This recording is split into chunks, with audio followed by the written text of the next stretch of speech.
Okay, so literally translated from the Greek, leucocoria means white pupil. All right. But I want you to understand that the pupil, what we're talking about is the red reflex. All right. The red reflex is the appearance through the pupils that you get, that glow of red light that you get when you shine your ophthalmoscope light. You look through your ophthalmoscope, you shine your light um, in the patient's eyes at a distance, usually of about 10 to 14 centimeters from their eyes. And you'll see this nice little red glow for all of us. And it's the same effect as when you use flash photography. Take a picture of someone, and most Photoshop editors will have a eliminate the red eye feature, right? So that red eye is, I asked you in the last session, please not to raise your hands. If you want to ask a question, just turn your microphone on and ask the question. Marcus. Good morning, Doc. I'm not sure Good if it's coming morning. from your, not sure if it's coming from your end, but something's playing in the background. Most definitely is not coming from my end. I have nothing playing in the background. I'm in a Okay. complete quiet space. Right. Does anybody else hear what Marcus is hearing? No, Doc. Okay. Sorry about that, Marcus. It's you. Okay. So that red flash from the camera is what gives you your red reflex. You can look through your ophthalmoscope and see the red reflex, but sometimes the red reflex does not look normal. All right. So it doesn't have to be literally white. Remember when we did our cataract lecture, I showed you a picture of an eye that was pretty white in the pupil. That was a cortical cataract. This one happens to be something different. It's more of a yellowish look.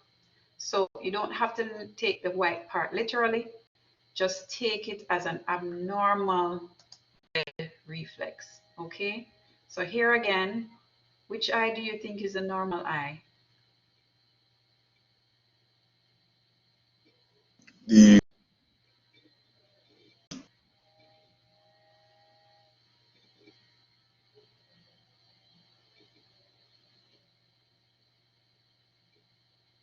Nobody?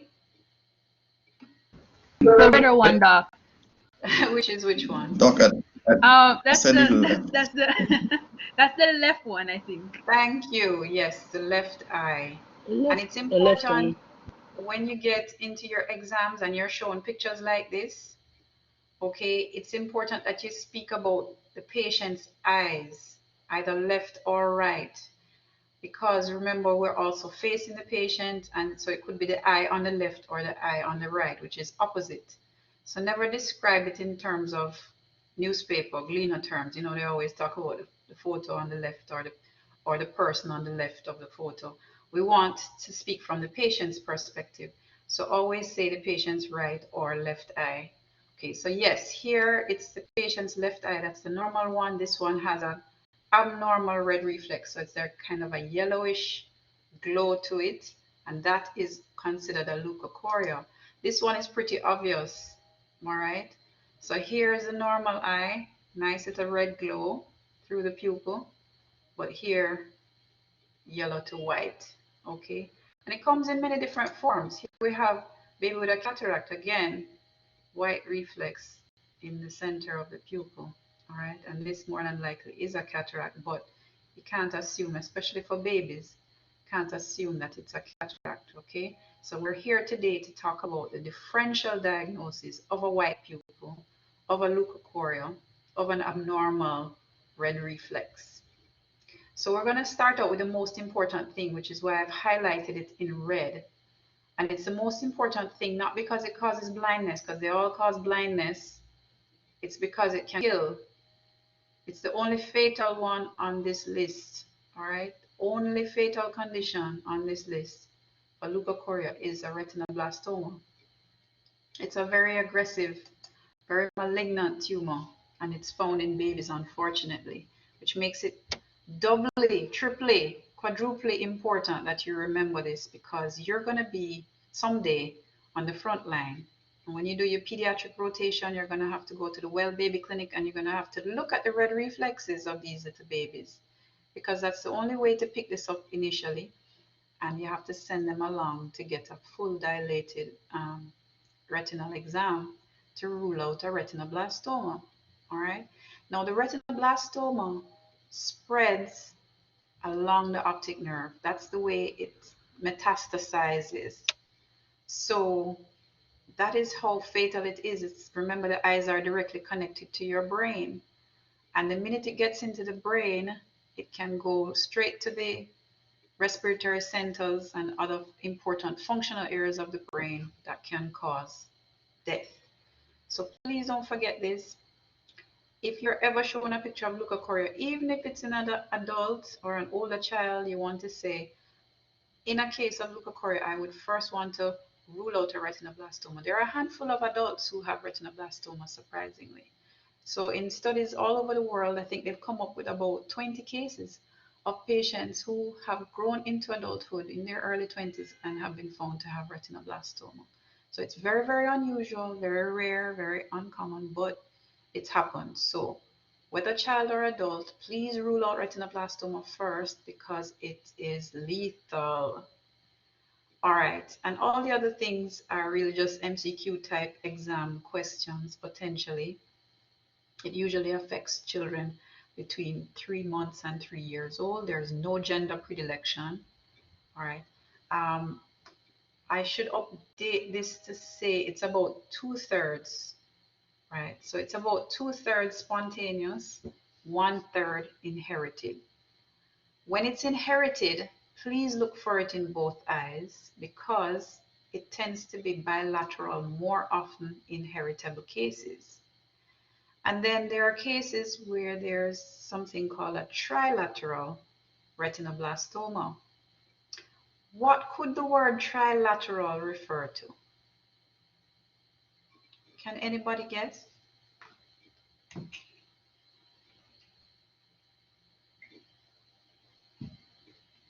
We have unilateral, we have bilateral, and now we have trilateral. Hi, Doc. What does it mean that it involves female gland? Thank you. Yes, excellent. You're the first student I've ever asked this question, and they've got it right first time. So yes, your pineal gland is considered your quote unquote third eye. And so you have tumors on both retinas plus the pineal gland. So it behooves you, once you've detected retinoblastoma in a single eye, but especially in both eyes, to do an MRI scan and look for it somewhere else in the brain. All right. And it's usually a midline tumor that makes up the third tumor. Okay, other ways that retinoblastoma can present. By far, leukocoria is the commonest way, but the patient can also present as a squint, which is why it's so important in all cases of first-time diagnosis of squint, whether it be esotropia or exotropia or hypotropia or hypertropia, that you send that child, that baby, for a dilated fundal exam, because don't assume it's a refractive error. Don't assume that it is inherited. All right, because other family members have a squint. Send them immediately for dilated fundoscopy so that we can rule out a retinoblastoma as well. Other minor ways that they could present: ophthalmos, large ox eye, all right, which is indicative of juvenile or childhood glaucoma. It can present as a pseudohyphema hypopion, orbital cellulitis or orbital inflammation. It can also present with nodules on the iris or as just a painful red eye. All right, so a uveitic type picture. But those are the less common ways that it presents. By far, the commonest way is with a leukocoria. What does the tumor look like? When we look in the eye, we can sometimes see this little mushroom bud. It could be large, it could be small. All right, and when we remove the eye, which is the only cure for this disease, The pathologist will stain with special stains that highlight neural tumors, and so you get this um, dark staining of the tumor there. All right, so let me talk a little bit about the management of retinoblastoma. Our primary mode of management is enucleation, which means we cut the rectus muscles off of the eyeball, off of the globe, and then we reach around to the optic nerve with a curved pair of scissors. We pull on the eye to get as much of the optic nerve as we can, and then we cut. And it's best to send as long a piece of optic nerve as you can. There's usually a little bit of redundant nerve in the optic canal, so you're not the optic nerve is never unstretched. So even when you have cases of proptosis and thyroid eye disease, etc., where there's proptosis of the eye, there is never usually a stretch on the optic nerve because it has some play. So you can pull on it and cut as much as you can, and then the pathologist will stain that cut edge and tell you whether or not it has tumor cells. If it has tumor cells, then you need to initiate adjunctive therapy, chemotherapy, radiotherapy in some cases. But chemotherapy is a mainstay with the usual etoposide, cyclophosphamide, etc. And they need to go through several cycles of that because it's gone past your optic nerve margin, cut margin. So we assume that it is going into the brain. If your cut margin is clear of tumor cells, you know that you have got everything and they're fairly safe, but you still need to follow up that patient. We replace the globe with a prosthetic. All right. So we never leave the socket empty for these babies, for these children, because an empty socket is going to cause the facial dysmorphia as they grow. All right. The presence of something in the socket is necessary for the face to develop normally. So it's more for cosmetic reasons, but we need to put something back. And nowadays we have these sophisticated expandable prosthetics that we put in. We can put them in from a very, very young age, and they can, to some extent, grow with the child. All right. In past days, we would have to replace the larger ones as the baby grows. All right. We're going to move on to the next differential now, which is toxocariasis. And I put toxocariasis next in line because it looks the most like a retinoblastoma. So toxocara is a parasite, really, right? It's the roundworm, and the intermediate host is the dog. So Toxocara canis, canine, easy to remember, right? It lives in, basically passed out in dog excrement, and of course children run around barefoot all the time, and so they can pick up these roundworms, and the roundworms get into the bloodstream and make their way specifically to the retina. They love the retina for some reason. And once they've found their way into the retina, they trigger an inflammatory reaction, which causes a granuloma. All right. Granuloma is like a ball of inflammatory cells, like a scar. All right. So we can look into the retina and see these granuloma lesions, and they look very much like that same mushroom tumor that I showed you for retinoblastoma. And so toxocariasis can look very, very similar to retinoblastoma. How can we tell the difference? Well, one, clinical experience. So you really want someone who's used to looking in children's eyes every day, basically, and looking at retinoblastoma tumors. You want that person to examine that baby. And clinically, we can almost always tell the difference. However, there are some cases that look very, very convincingly like a retinoblastoma, and it's toxocara. What do we do next? Well, we can next move on to imaging. And I know what you're thinking. No, we cannot biopsy a retinoblastoma tumor because it can cause seeding, and seeding within the orbit is going to lead to metastasis as well. So we don't want to pierce the globe at all whenever. Even when we do the enucleation, we do not pierce the globe because we do not want that tumor to seed. So the imaging that we move on to is an ultrasound. So we do an ultrasound of the eye. We're in the vitreous here, and here we can see this white line is what we call vitreous stranding. It's inflammation in the vitreous. It's almost like a fibrotic scar, and that is classic for Toxocara. So once you see vitreous stranding, you can rest assured that this is not a retinoblastoma. However, there are some Toxocara granulomas that do not cause any vitreous inflammation, and so you have to move on now to a CT scan. All right, a CT scan, which you probably would have done anyway looking for other tumors, but the CT scan is going to show up calcific deposits in the case of a retinoblastoma. So here they are, these little white spots. Patient has a bilateral tumor. So calcification, definite for retinoblastoma. You will not see calcification in a Toxocara granuloma. What if the tumor does not show up any calcification? What then? Well, at that point, you're a little bit stuck.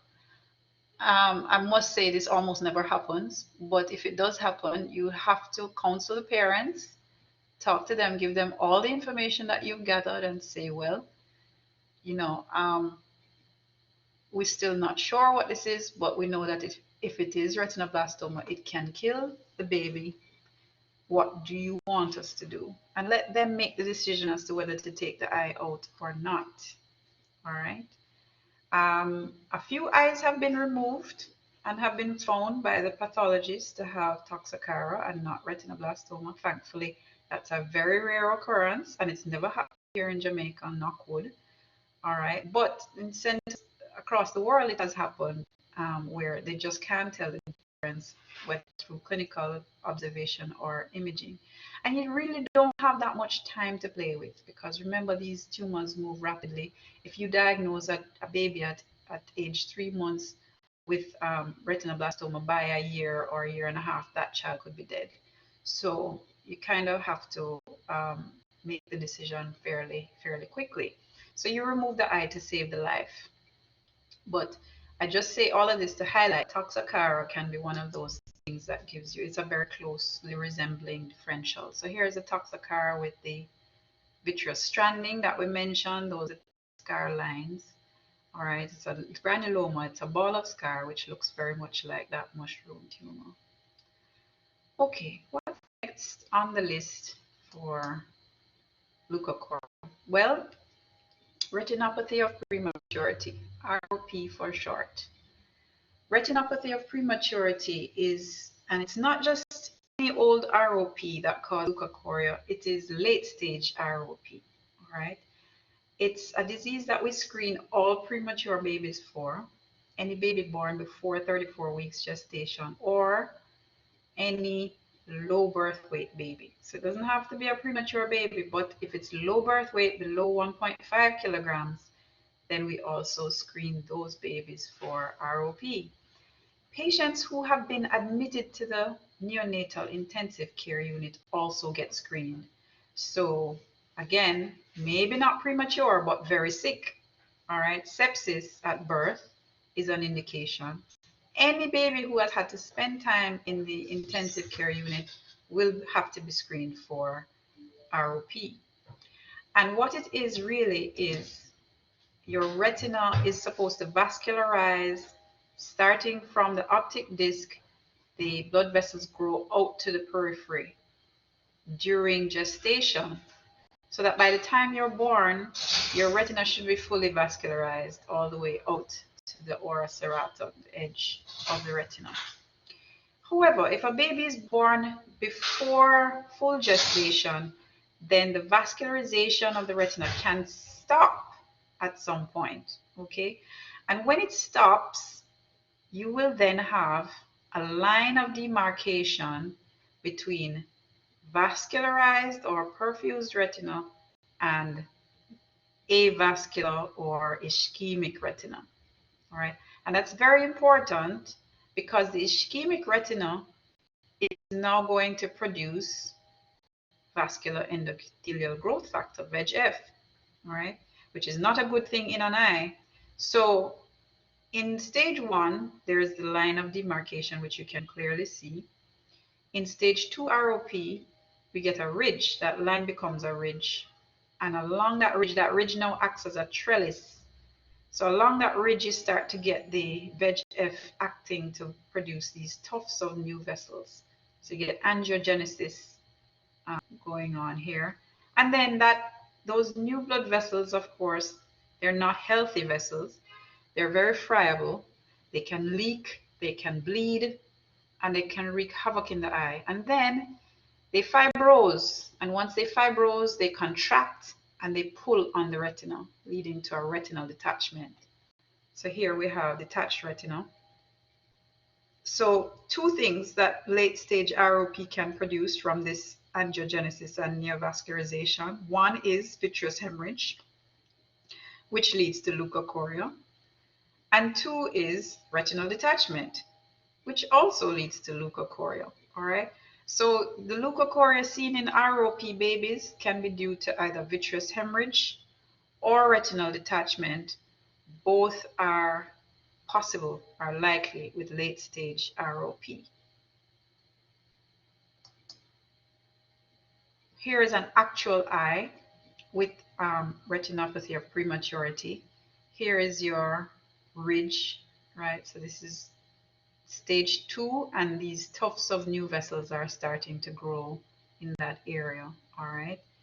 Here, these are the spots we have tried to laser. So the treatment for this is to either cryotherapy or laser therapy of the ischemic retina to stop it from producing VEGF.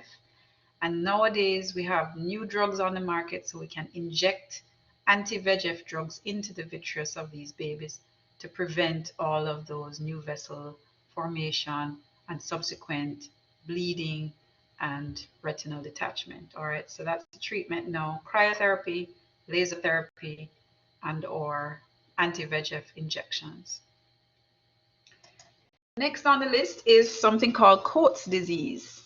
Now, Coats disease is a very unusual entity that we're not going to speak much about because it's not prevalent here in this part of the world. It's more prevalent in the Mediterranean, but I mention it because it is something that you could see in a young boy, and it's always unilateral. Usually they're between 5 and 10 years old, and what you get is an unusual conglomerate of blood vessels in the retina that produce a lot of hard exudates. So you get massive exudation from these telangiectatic vessels in the retina. And it's the hard exudates, the massive exudation. I'm talking more than just a macular star that you see in hypertension or a circinate ring that you see in diabetic retinopathy. It's a lot of exudates. I'll show you another picture. And that causes the leucocoria. So here we go, massive exudation, right? So this is early mild, looks just like diabetes, right? But here is where it gets ridiculous. And thankfully, it only ever happens unilaterally in these patients. Again, I'm not going to talk much about retinal dysplasias because it's a disease that's rare in humans, but since we're starting at the retina and moving forward to the cataracts, to the lens, I just thought I'd mention everything in the retina that causes a leucocoria. This disease is very rare in humans. It's mainly found in dogs and other animals, but it's abnormal differentiation of the retina. All right, and there, you get these retinal folds, so a lot of folding of the retina. Here is a child's eye with a retinal dysplasia. So it's an inherited disease. All right, let's discuss PHPV. Let me see if I can stop sharing for a while. Let us go to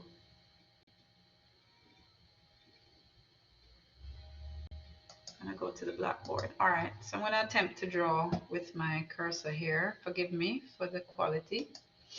So just to explain to you how the eye develops in utero, basically it's by a process called induction. And induction is similar to a domino effect. So by induction, I mean we need one structure to cause the other structures to develop ahead of it or behind it, so to speak. So by that I mean your optic nerve triggers the development of your vitreous, triggers the development of your lens, and your lens triggers the development of your cornea, and so on and so forth, right? So here is, let's say, first trimester. And in the first trimester, you have your, what we call hyaloid vessels passing through and feeding, attaching onto the back of your lens. So this is for lenticular development. But at that stage, your vitreous is opaque. It's full of cells. It's full of vascular elements and connective tissue and all those things that help to support and develop the other structures ahead of it. All right, so this is what we call primary vitreous. All right, so when you think first trimester or early stage, we're thinking lots of cellular activity. This is the solid block of cheese. This is the cheddar cheese vitreous. All right, by the time you're born, I'm gonna draw 3 pictures here. So sorry, this one is so small. Let's go to the third one. All right, so by the time you were born with tertiary vitreous.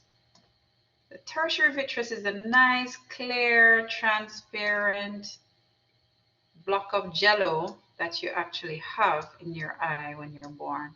No cells, no blood vessels. This is your optic nerve, retina.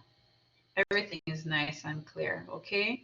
So that's your tertiary vitreous, transparent jello.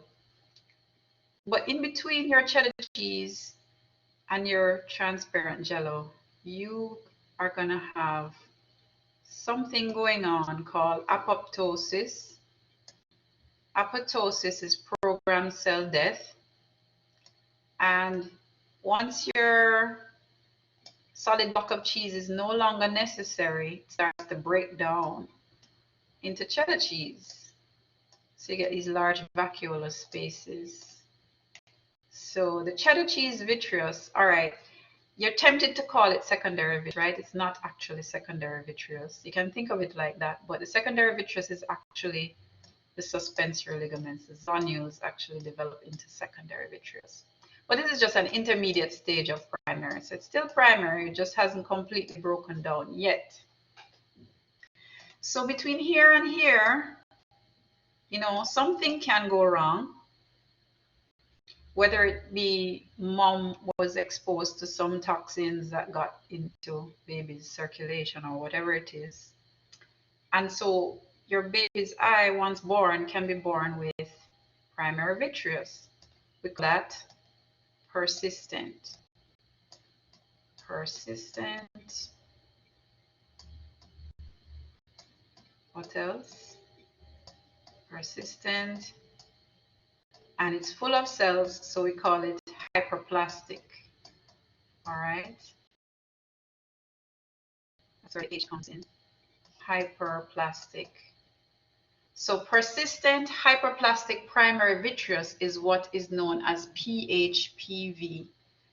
And so a baby born with basically opacities in the vitreous at whatever stage, so it's a spectrum, then that has PHPV. Now, remember I said that the eye grows by induction. So obviously, if something went wrong in this stage, in anywhere along this stage, then there may be something else wrong further along, because this development wasn't complete, which means something else wasn't complete. So at least 50% of these eyes are going to have something else wrong with them. And usually the telltale sign is a microphthalmia. Microphthalmia is a smaller than normal eye. Means the eye didn't finish developing, right? Microphthalmia is one of the things that you can see with a PHPV. But you can also get various things with a PHPV, like you can get cataracts, all right? So that apoptosis wasn't complete within the lens either. You can get what we call a leucoma, which is opacity of the cornea, all right? Remember, the cornea also starts out opaque, and then apoptosis causes it to break down into a transparent structure. So all these things you could see as little telltale signs that this is a developmental problem. Oops. All right, so let's go back to presentation.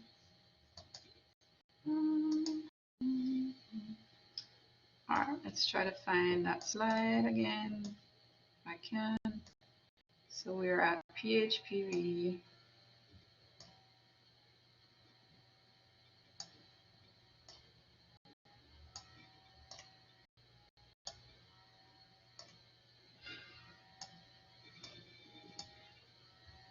Okay, here we go. So PHPV. Right. Okay, so it's developmental problems. And here I'm a diagrammatic version of what I just tried to draw for you. So vitreous has started to break down, but is incomplete. And of course, if you are to stand in front of this patient and shine a light in the eye, you might even mistake this for a cataract because the opacity is right behind the lens here. So it's easy to see how this could be called a cataract, but you really have to just dilate the eye, look inside, and you'll see through the lens, you will see this opacity. You could also do an ultrasound of the eye, which will show up all these opacities within the vitreous. Here is what it looks like, same eye with the abnormality behind the lens. So that be what looks like plaque is just abnormal vitreous behind the lens. Again, abnormal vitreous, look at all those blood vessels still running through it. Okay, so that's PHPV. All right, any questions? That's it, guys. So please don't forget your major differentials for leucocoria, the most important being everybody shout it out. Retinoblastoma. Yay, Retinoblastoma. retinoblastoma, right, very good. And something that looks like retinoblastoma could be Tox. Toxo. Toxo. Carol, don't say toxo because you have toxoplasmosis and you have toxocariasis. So be sure you know which one is the dog one, which is the toxocaracanis. Yeah, it's not toxoplopia. It is toxocariasis, all right? Yeah. So just do a quick review, go through the differentials again, cement them in your mind, because I remember again, you're going to have to apply this when you get to your well baby clinic and you're looking at those eyes, all those babies' eyes, you're looking for a normal red glow. If you don't see that red glow, please send them immediately. Or if you see a squint, send them immediately to the ophthalmologist. All right? Any questions?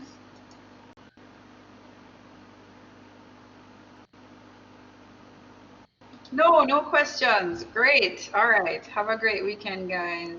I'll see you next Friday for I think it's visual pathway, something like that. I'm gonna ask you to read up on pupillary reflex pathway as well in preparation for that lecture. Okay, so we'll talk about both. Thanks, guys. Take care. Thank you, Doc. Take care. You're welcome.